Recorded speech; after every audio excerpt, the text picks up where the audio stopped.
Welcome to Views with Hughes, your Jennifer News. This is Jerome Hughes. Today's top story: Nike is laying off its employees. So let's go ahead and get right into the video.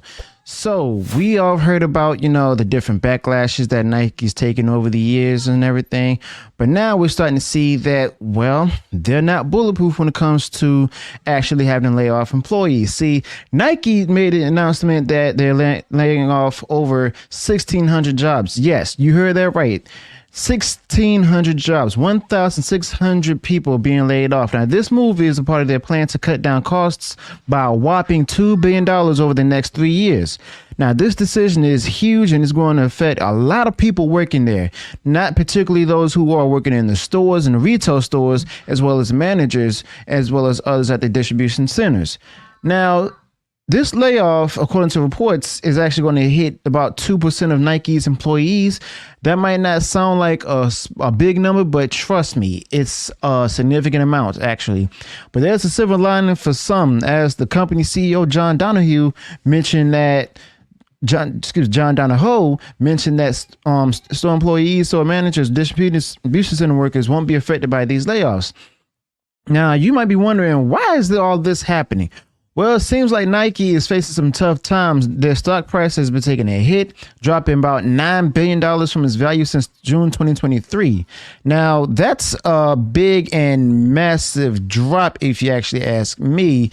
And people are going to wonder if they're going to actually recover.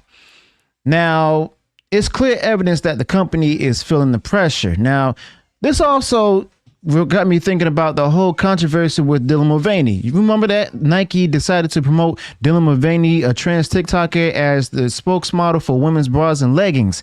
Now, this move sparked a lot of debates and discussions. Some people even thought it was just silly and not the right way to promote women's athletic wear. And it was also seen by many as a move that mocked women rather than celebrated them. Now, the backlash was intense, which calls for boycotts and even a viral burn bra challenge on TikTok. But this isn't just about one promotion going wrong. It's a reflection of how Nike has been navigating its brand image and marketing strategies.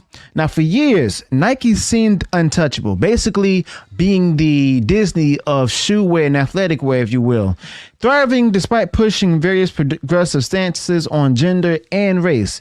They even saw a boost in their profitability after embracing controversial figures and causes. However, the tide seems to be turning.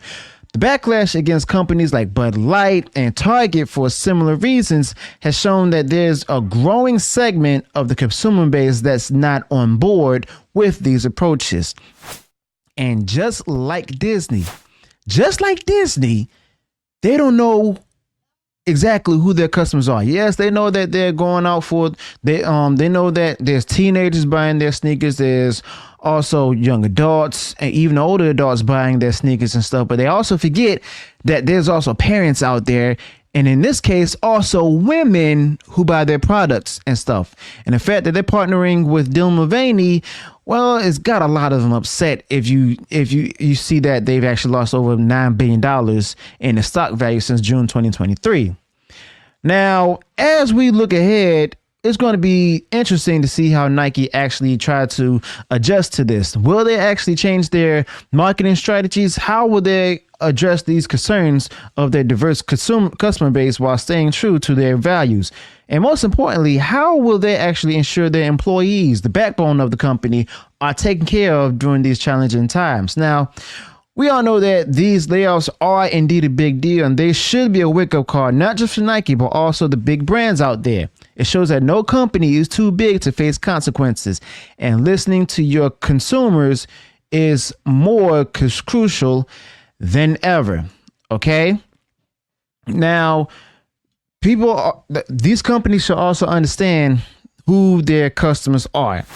They got to understand that rather than trying to go out for one demographic, they need to work to also keep the current demographics that they have. All right. Disney's been through that. Bud Light was going through that as well. Now we see that Nike is like Bud Light and Target are also untouchable from this. You see, they forget that the parents are the ones who actually majorly seek to decide what is beneficial for their child, as well as determine which company they should buy from. Okay. Then there's also a number of, adults out there who may choose not to buy from Nike because of the fact that, they may be going to push a certain political agenda, and they don't want to buy a brand or support a brand that has a political agenda or an opposing political agenda, if you will.